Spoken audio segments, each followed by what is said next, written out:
बबीता की शादी को अभी 15 दिन ही हुए थे। उसके पति नरेश ने उसकी पीट पीट कर बुरी दुर्दशा कर दी थी। दर्द के मारे बबीता चिल्ला रही थी, मत मारो मुझे, छोड़ दो मुझे। क्या कहा, छोड़ दो? मन तो करता है तुझे रसोई में बंद करके आग लगा दूं, समझी?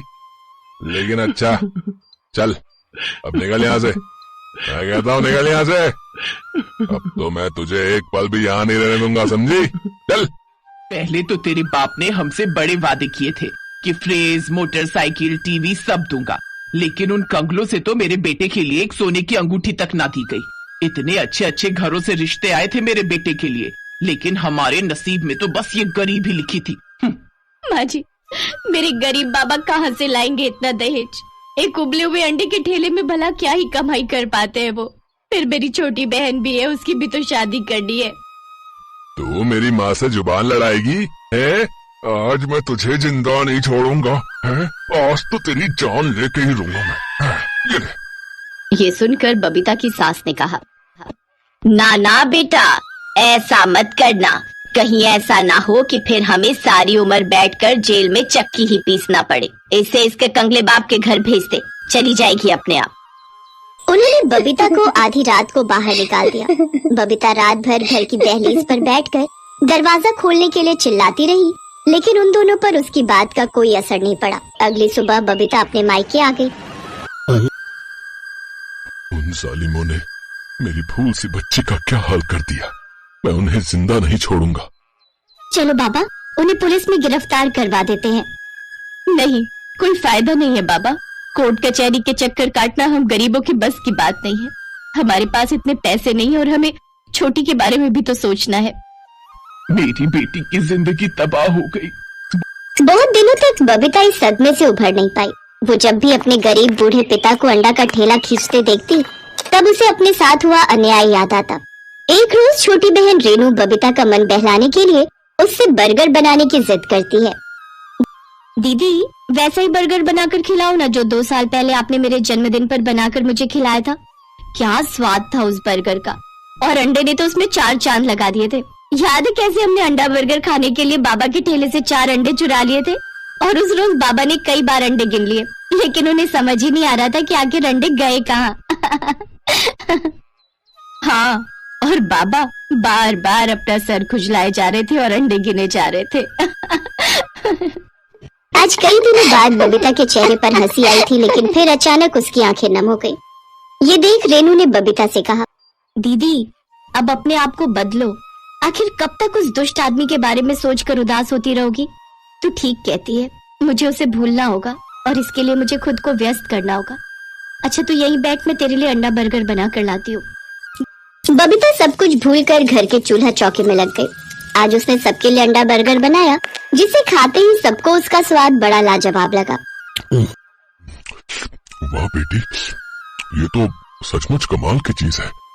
मजा ही आ गया इसे खाकर, वरना तेरी माँ के हाथों की दाल रोटी खाकर तो मैं कब का उब गया था। अच्छा जी, मेरे हाथ का खाना खा खा कर ऊब गए थे आप। अब बनाकर देती हूँ मैं कल से तुम्हें रोटी। अरे तुम तो बुरा मान गई भाग्यवान। वो क्या कहते हैं, आई एम सॉरी। ठीक कहा ना बेटिया।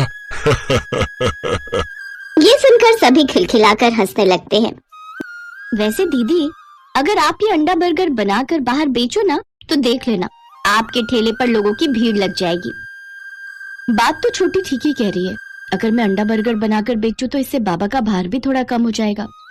अगले दिन बबीता के बाबा मनोधर की तबीयत कुछ ठीक नहीं थी, जिस कारण वो काम पर नहीं जा सके।